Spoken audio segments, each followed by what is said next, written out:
If you live in North America, you know that this upcoming Monday is a big day for aficionados of astronomical phenomena. It's the solar eclipse.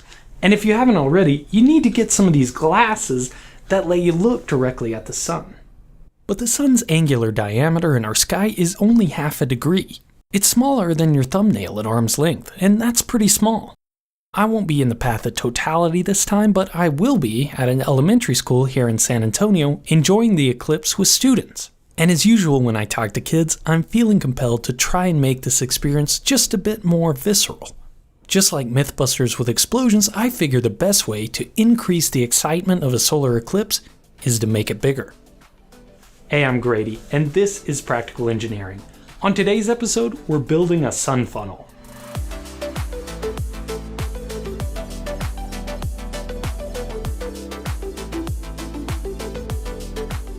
The one job of a telescope is to gather a large amount of light and concentrate it so that you can see astronomical objects more clearly.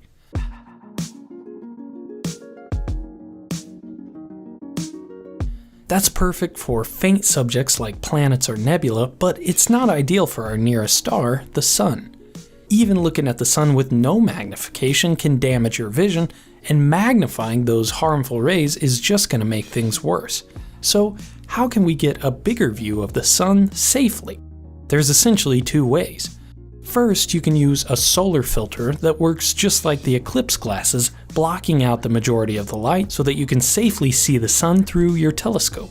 But this way has a disadvantage. Only one person can see at a time.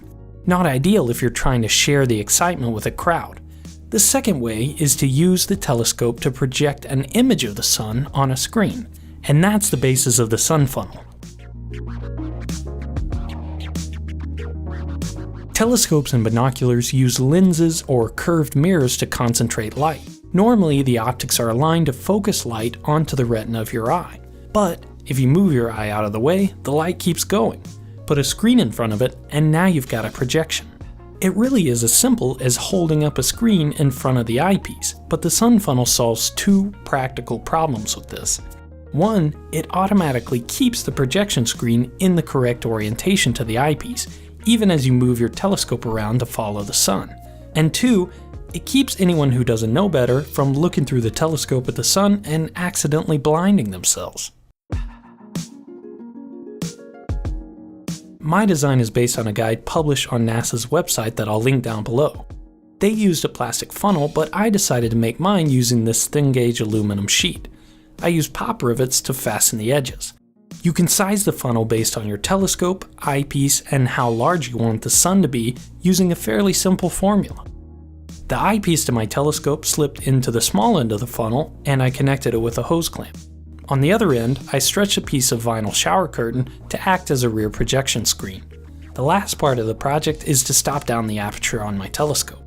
Most reflector telescopes aren't meant to focus the strong rays of the sun directly, and I didn't want to overheat my secondary mirror. I'll be covering up the aperture altogether at regular intervals to make sure it doesn't overheat. Here's a test I did in my backyard. The sun is plenty bright enough to see, and big too. I think the kids are going to be impressed. I'll post some pictures of the real eclipse on my Facebook and Instagram pages next week, but for now, here's a simulation of what it'll probably look like. Even if you're not looking at an eclipse, the sun funnel is a fascinating way to observe an actual star up close and personal.